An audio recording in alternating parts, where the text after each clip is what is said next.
আসসালামু আলাইকুম।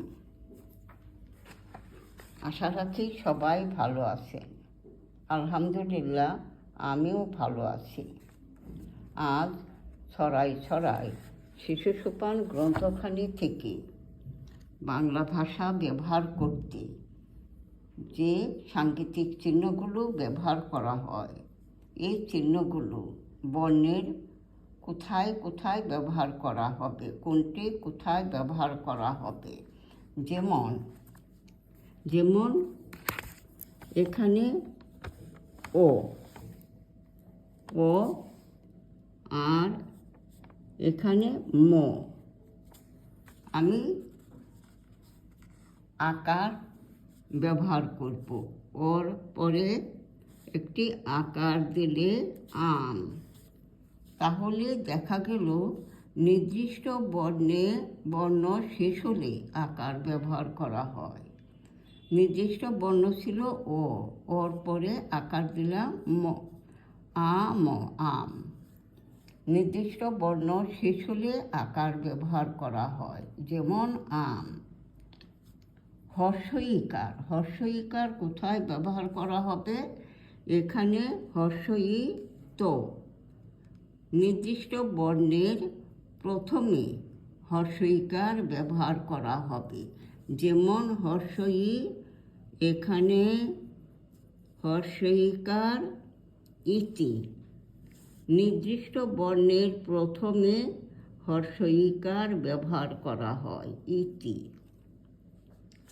দীর্ঘ ইকার কোথায় ব্যবহার করা হবে? দীর্ঘ ইকার নির্দিষ্ট বর্ণ শেষ হলে, নির্দিষ্ট বর্ণ শেষ হলে দীর্ঘ ইকার হবে। এখানে প, বসনর, যুক্তক্ষ, আকার। এখানে আমি নির্দিষ্ট বর্ণ বসনরকে নিলাম। এই বসনর শেষ হলে এখানে আমি দীর্ঘ ইকার ব্যবহার করলাম। এই দীর্ঘ ইকার দিলে প, বসনর, দীর্ঘিকার, যুক্তক্ষ, আকার। পরীক্ষা হয়ে গেল। দীর্ঘ ইকার কোথায় ব্যবহার করা হবে? নির্দিষ্ট বর্ণ শেষ হলে দীর্ঘ ইকার ব্যবহার করা হবে। হর্ষ উকার কোথায় ব্যবহার করা হবে? এখানে ব, দন্ত স, দন্ত ন। নির্দিষ্ট বর্ণের নিচে হর্ষ উকার বসবে নির্দিষ্ট বর্ণের নিচে, যেমন ব। দন্ত সকে আমি নির্দিষ্ট বর্ণ ধরে নিলাম। ব, দন্ত স্বর নিচে হর্ষ উকার, দন্তন্য। ব, দন্ত স, হর্ষ উকার, দন্তন্য, বসুন। হর্ষ উকার কোথায় বসবে? নির্দিষ্ট বর্ণ শেষ হলে নির্দিষ্ট বর্ণের নিচে বসবে হর্ষ উকার।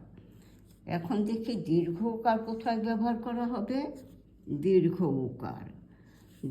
উকার এখানে হর্ষ উকার, মূর্ধন্য স, আকার। তাহলে আমরা এই হর্ষকে নির্দিষ্ট বর্ণ হিসেবে ব্যবহার করলাম। হর্ষ উ, এখন আমরা দীর্ঘ উ। হর্ষর মধ্যে এরকম একটু রেখা টানলে এটাই দীর্ঘ উ হলো। দীর্ঘ উ, মূর্ধন্য স, আকার, উষা। হর্ষ উ ছিল, এই রেখাটা ব্যবহার করাতে দীর্ঘ উ হলো।